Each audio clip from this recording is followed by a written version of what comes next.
There was once a guy living in our neighborhood named Jimmy.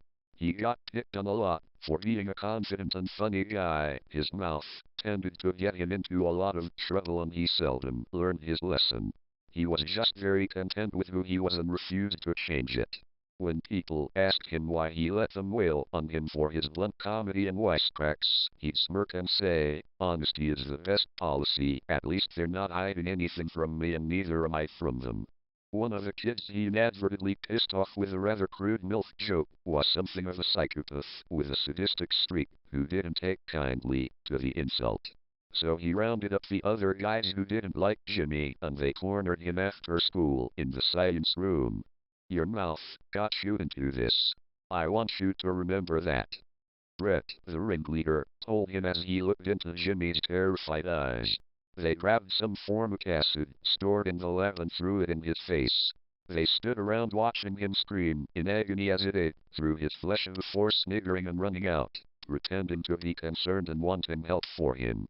When the paramedics arrived and were attending to Jimmy, who was no longer able to scream, the principal asked the boys if they knew what happened. Their leader Brett explained they were walking past when they saw Jimmy skulking around the lab room. By the time they got in there, he was already in that state. The other members joined in and backed Brett up with other fake details as Jimmy tried to protest in silent agony.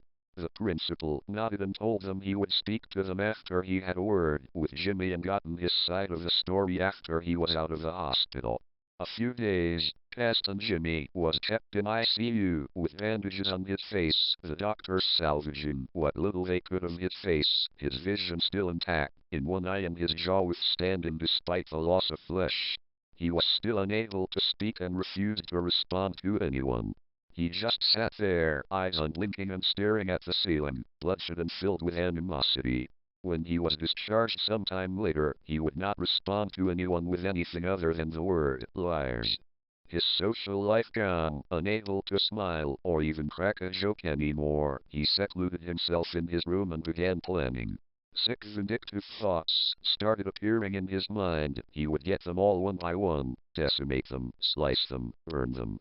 He waited patiently until the group would be vulnerable late at night when they said their goodbyes and went home separately.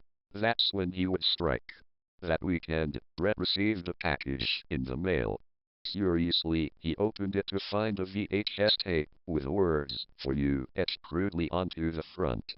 He put it in and played it. It was a crudely recorded home video by an unknown cameraman who didn't speak at all for the duration of the film. It began with a camera pointing at the date on a newspaper. It was yesterday. As he zoomed out, you could see it was in a basement, a single flickering light bulb hanging above and casting an uncomfortable scene. By the time he'd completely zoomed out, it was apparent this was no normal video. In front of the cameraman and on his hands and knees was one of Brett's friends. He was naked, a dirty blindfold around his face and a crude gag in his mouth. He was covered in blood, horrific burns, lacerations and wounds. One particularly large one on his back stood out that almost looked like a word. The cameraman, with gloved hands, took the gag out of the crying boy's mouth and immediately he begged to go home. Please let me go, man. I did what you wanted. Oh God. Jesse, Mike, Keith. You made me fucking butcher them. I just wanna go home, man. Please. I'm sorry, guys. I'm so sorry. He just kept repeating it over and over, rocking back and forth as he did so.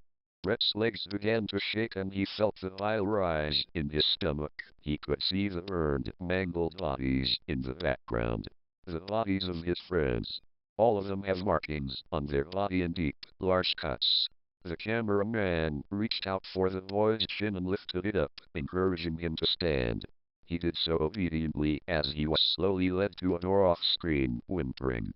Brett can see what's been cut into his friend's back now. It's the word LIARS.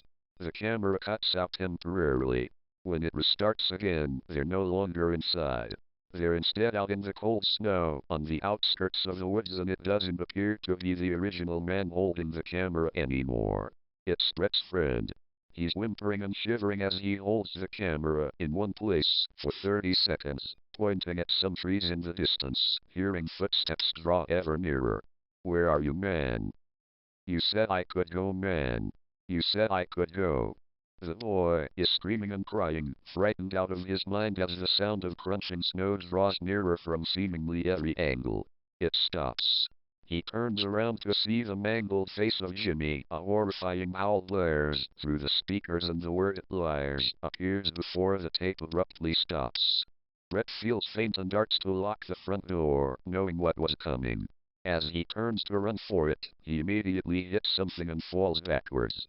The last thing he ever hears is LIARS as acid runs down his face and begins to slowly eat away at his flesh. The last thing he ever sees is Jimmy's face, contorting into a sick, twisted smile.